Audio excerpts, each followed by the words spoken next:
हर रोज एक नई कहानी देखने के लिए चैनल को सब्सक्राइब करें और बेल आइकन दबाना ना भूलें। ये कहानी है भरत निवास की, जहाँ रोहन अपनी माँ शांति के साथ रहता था। शांति अपने बेटे से बहुत प्यार करती थी। उसके बेटे को खाने पीने का बहुत शौक था। जहाँ वो अपने बेटे से बेहद प्यार करती थी, वहीं उसको कभी कभी अपनी बेटी पर काफी गुस्सा आता था, क्योंकि उसका बेटा रोहन उसको बहुत परेशान करके रख देता था। और ऐसे ही एक दिन। माँ क्या हुआ बेटा? माँ मैं आज छुट्टी पर हूँ, तो सोच रहा था मैं कि कहीं बाहर चलते हैं। और कहाँ बाहर जाएगा तू? जाना कहाँ है? कहीं रेस्टोरेंट वगैरह में जाएंगे। और कहाँ जाएंगे? मैं जानती थी तो यही का नाम लेगा। बेटा कभी तो अपनी माँ को बोल दिया कर कि माँ आज मैं आपको घुमाने ले जाऊंगा। माँ आपको आपका बेटा तरह तरह की चीजें खिलाता है, वो कम है क्या? हे भगवान, ये कैसी औलाद जन्मी है मैंने। चलो माँ आप जल्दी से रेडी हो जाओ ना आप। अब क्या था, शांति अपने कमरे में जाती है और तैयार होकर नीचे आती है, जिसके बाद रोहन अपनी माँ को अपनी कार में बैठाता है और उसको एक बड़े से होटल में ले जाता है और बहुत सारी चीजें ऑर्डर करता है। ये सब देखकर शांति कहती है, तूने इतनी महंगी महंगी चीजें ऑर्डर करवा दी हैं, भगवान मैं तो सच में ही परेशान हूँ तुझसे। माँ खाओ ना। तो इतना खर्चा करता है ना, देखना तेरी जो पत्नी आएगी ना वो पैसे बचाएगी, अब वही होगी जो तेरी बचत करवाएगी। क्या माँ कैसी बात कर रही हो? तुम देखना मेरी जो पत्नी आएगी ना वो भी ठीक मेरी तरह ही खर्चीली होगी। ना बाबा ना, मैं अपनी बहू तेरे जैसी नहीं लाऊंगी। आया बड़ा। अच्छा ठीक है, लेकिन उससे पहले हम ये खाना जल्दी से फिनिश कर लें। इस तरह दोनों माँ बेटे होटल में होटल का खाना खत्म कर लेते हैं और घर आ जाते हैं। एक तरफ तो रोहन सुकून की नींद सो रहा था, दूसरी तरफ शांति के मन में बिल्कुल भी सुकून नहीं था। उसके मन में उथल पुथल मची हुई थी। शांति को नींद नहीं आ रही थी और वो अपने बेटे के बारे में सोचकर खुद से कहती है, मुझे इसके खर्चे पर रोक तो लगानी ही होगी, और इस पर रोक तभी लगेगी जब इसकी शादी होगी, और अब पहले मुझे इसकी शादी करवानी है। सुबह ही पंडित जी को कहती हूँ कि वो मेरे बेटे के लिए एक अच्छी सी लड़की ढूंढ दे। इतना बोलकर शांति भी सो जाती है और अगली सुबह जब रोहन अपने काम पर चला जाता है तब शांति पंडित जी को बुलाती है और पंडित जी से कहती है, पंडित जी मेरा बेटा शादी के लायक हो गया है, इसलिए मैं चाहती हूँ कि आप मेरे बेटे के लिए एक बहुत ही गुणी और संस्कारी लड़की ढूंढे। ऐसा हो सकता है ना कि एक बहुत ही अच्छी और गुणी लड़की मेरे बेटे की लाइफ में आ जाए। जी जी बहन जी, समझिए आपका काम हो गया। आपको शाम तक लड़की का फोटो और लड़की का बायोडाटा सब मिल जाएगा। पंडित की बात सुनकर शांति को थोड़ी सी शांति मिलती है और पंडित को कुछ पैसे देकर शांति पंडित जी को अपने घर से विदा कर देती है। शाम को जब पंडित जी दोबारा शांति के घर आते हैं तो वो खाली हाथ नहीं, एक सुखी नाम की लड़की की फोटो के साथ आते हैं और शांति को दिखाते हुए कहते हैं, बहन जी ये है हमारी सुखी।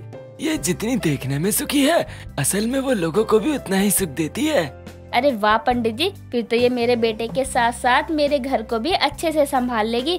अब ये घर परिवार को संभाल ले बस, मुझे और क्या चाहिए। शांति को तो उसी में शांति मिल जाएगी जब वो अपने घर को संवारते हुए देखेगी। तो बहन जी बताइए आप कब लड़की वालों के घर जा रहे हैं? मैं उनको उसी हिसाब से समय बता दूंगा। अरे पंडित जी कल का ही समय बोल दीजिए, मेरी बहू जितनी जल्दी आएगी उतनी ही जल्दी वो मेरे घर को संभाल लेगी। इस तरह से अब पंडित जी वहाँ से चले जाते हैं और शाम को जब रोहन घर आता है तो शांति रोहन से कहती है, रोहन मैंने तेरे लिए लड़की देखी है और हम कल वहाँ जा रहे हैं। माँ मैं नहीं जाऊँगा।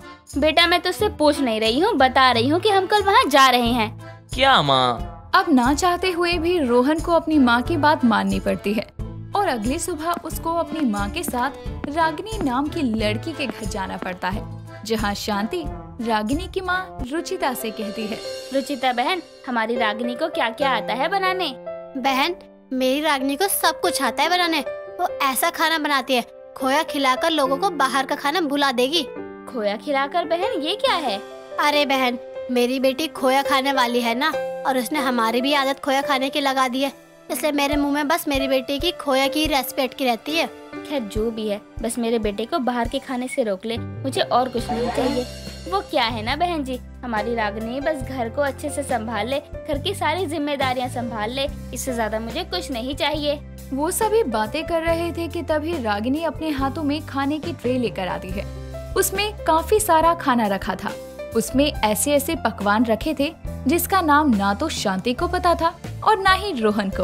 अब क्या था, इतने आइटम देखकर रोहन रागिनी को बिना सोचे समझे शादी के लिए हाँ कर देता है। इस तरह अब उन दोनों की शादी होती है। शादी के अगले दिन रागिनी की पहली रसोई थी और पहली रसोई में रागिनी अपनी ससुराल में कई तरह के पकवान बना रही थी कि तभी उसकी सास वहाँ आकर अपनी बहू से कहती है, बहू आज तेरी पहली रसोई है, मेहमान सारे बाहर तेरे खाने का इंतजार कर रहे हैं, तो मैं चाहती हूँ कि तू काफी अच्छे से खाना बनाए। मम्मी जी आप चिंता मत करिए, मैं सबको खुश कर दूंगी और हाँ आपको कोई भी कुछ नहीं बोलेगा, आपकी इज्जत मेरी इज्जत है। उसकी ये बात सुनकर शांति रागिनी के माथे को चूमकर वहाँ से चली जाती है। अब इस तरह रागिनी खोए से काफी तरह की मिठाइयाँ बनाकर सभी के सामने लाती है और जब सभी लोग रागिनी के हाथों का खाना खाते हैं, साथ ही मिठाइयाँ खाते हैं, तो सभी खाने की खूब तारीफ करते हैं, जिसमें से एक औरत शांति से कहती है, शांति तेरी बहू के अंदर तो बहुत ज्यादा टैलेंट है, वो इतना अच्छा खाना बनाती है, उसके हाथ का खाना खाकर तो ऐसा लग रहा है कि हम किसी होटल का खाना खा रहे हैं। सभी के मुंह से अपनी बहू की तारीफ सुनकर शांति को बहुत अच्छा लगता है। कुछ देर बाद सभी वहाँ से चले जाते हैं। तब शांति अपनी बहू से कहती है, बहू आज तूने मेरी लाज रख ली, सच में तू तो ग्रेट बहू है। माँ जी बस भी कीजिए, आपकी इज्जत हूँ मैं और मेरा फर्ज बनता है मैं आपकी इज्जत बनाए रखूं। इस तरह अब शांति भी अपने कमरे में चली जाती है और रागिनी भी। ऐसे ही समय गुजरता है और एक दिन रागिनी खुद से कहती है, काफी समय हो गया है, क्यों ना आज मैं खोए का कुछ बनाऊं। मम्मी जी से पूछती हूँ, लेकिन अगर मम्मी जी ने मना कर दिया तो? छोड़ रागिनी, बना ही लेती है सीधा। रागिनी अब खाने में खोया डाल देती है और खोए वाले खाने के साथ साथ वो खोए की बर्फी भी बनाती है। और अब जब सभी खाना खाने लगते हैं तब उसकी सास खाना खाते ही रागिनी से कहती है, बहू ये खाने में कुछ अलग सा टेस्ट लग रहा है। कैसा टेस्ट है माँ जी? कुछ खोया जैसा लग रहा है। मम्मी जी वो इसलिए क्योंकि मैंने सभी में खोया डाल दिया है।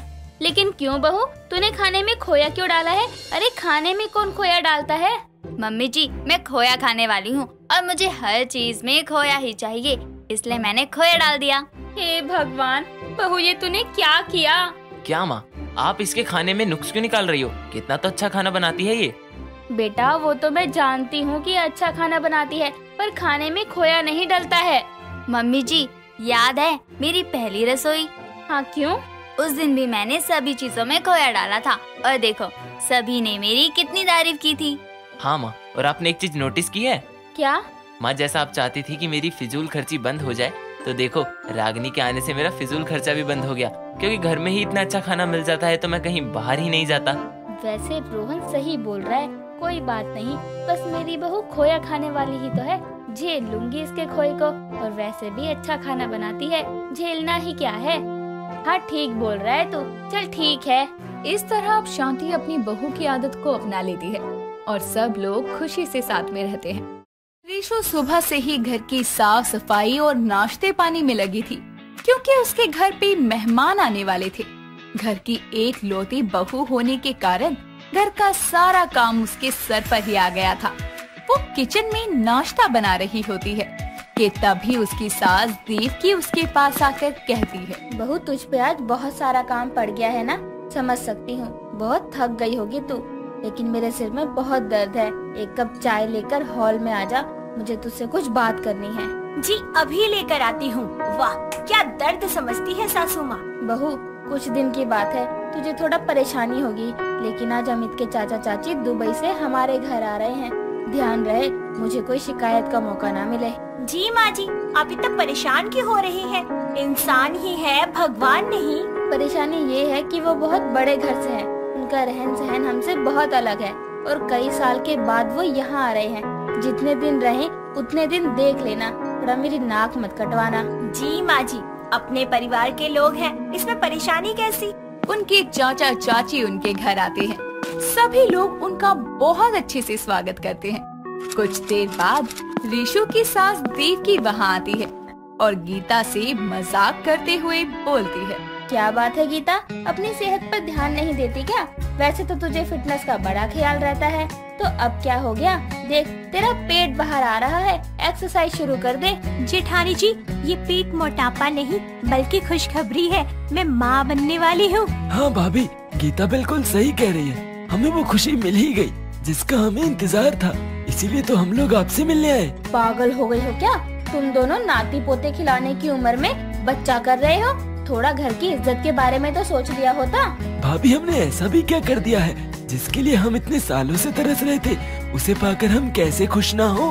राजेश, तुमसे तो ये उम्मीद नहीं थी तुम ये गलती करोगे। थोड़ा समाज के बारे में भी सोचो ना। माँ, आप ये क्या कह रही हैं? चुप हो जाओ, इतना गुस्सा मत करो, आजकल ये नॉर्मल है माँ, जस्ट कूल। रुक, कूल के बच्चे, तुझे तो अभी बताती हूँ। तुम बच्चों ने आजकल के बूढ़े लोगों का दिमाग खराब कर दिया है। माँ जी बस करिए, कितना बोलेंगी आप चाची जी को। तू तो चुप ही रह, आज पहली बार मिली है और तुझे बड़ा प्यार आ रहा है चाची जी पर। और राजेश, तू तेरे बड़े भाई का नहीं रे, तूने इस बार खानदान की इज्जत मिट्टी में मिलाने की तैयारी कर ली है। बताओ, बाहर जब ये बात पता चलेगी तो लोग न जाने क्या क्या बात बनाएंगे, क्या मजाक उड़ाएंगे हमारा।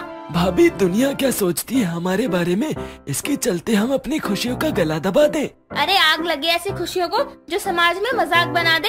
हर चीज का एक समय होता है, वैसे ही बच्चा पैदा करने का भी एक समय होता है। बुढ़ापे में अपनी बहू के आगे बच्चा पैदा करके अच्छा लगता है क्या? अब बस भी करो माँ, कितना सुना रही हो आप चाचा चाची जी को। ये उनकी पर्सनल लाइफ है, उनका डिसीजन है, हमें इसमें नहीं बोलना चाहिए। ठीक है, नहीं बोलूंगी, लेकिन ये बेशर्मी मैं अपने घर में नहीं चलने दूंगी। इनको बोल दे यहाँ से चले जाएं। जैसे इतने सालों तक इन्हें हमारी याद नहीं आई, वैसे आज भी भूल जाएं। माँ, बस क्या कह रही हो आप? अपने ही परिवार को अपने घर से निकाल रही हो। भाभी, मैं तो गीता को आपके पास छोड़ने आया था कि आप इसका ख्याल रखेंगी, ताकि मैं निश्चिंत होकर अपना काम कर सकूं। पराये देश में इसे इस हालत में छोड़ना ठीक नहीं लगा मुझे, लेकिन मुझे क्या पता था मेरा ही घर मेरे लिए पराया हो जाएगा। हाँ हाँ, ले जा इसको, मैं अपने घर में रखकर मोहल्ले में अपना मजाक नहीं बनवाऊंगी। चलो गीता, यहाँ अपना कोई नहीं है। नहीं चाचा चाची, आप लोग कहीं नहीं जाएंगे।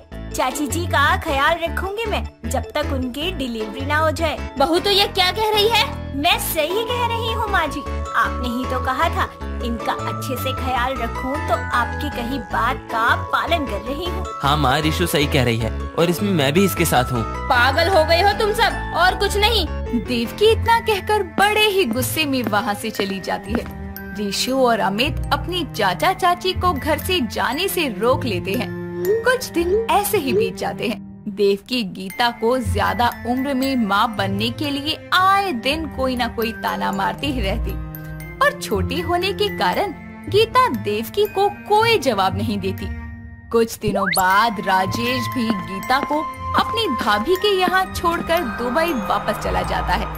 रिशु अपनी चाची का बहुत अच्छे से ख्याल रखती, उन्हें किसी चीज की कोई तकलीफ नहीं होने देती। ऐसे ही देखते देखते कई महीने गुजर जाते हैं। तभी एक दिन देवकी मार्केट से घर आती है और देखती है कि पूरा घर बहुत जगमगा रहा है।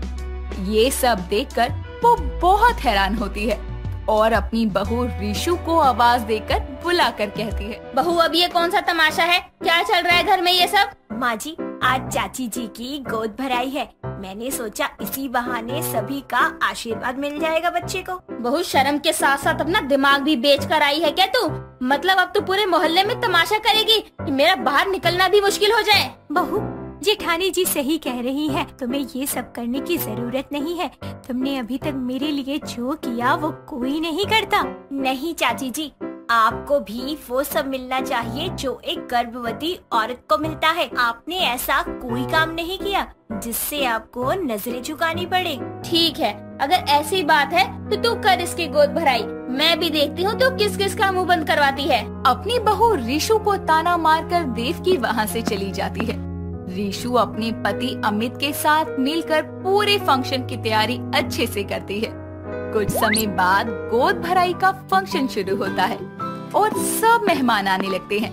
तभी देवकी की पड़ोसन रूपा उसके घर आती है और रिशु को काम करते देखकर देवकी से कहती है, देवकी, तेरी बहू को तो देख, बेचारी अपनी गोद भराई में भी कितना काम कर रही है। अरे बहू, थोड़ा आराम कर ले, थक जाएगी। आंटी जी, गोद भराई मेरी नहीं, मेरी चाची जी की है। ये क्या मजाक है गीता, जिस समय तुझे अपनी बहू की गोद भराई करनी चाहिए उस समय तू खुद की गोद भराई में अपनी बहू से काम करवा रही है। अरे शर्म लिहाज सब बेच खाई है क्या? ऐसी बात नहीं है।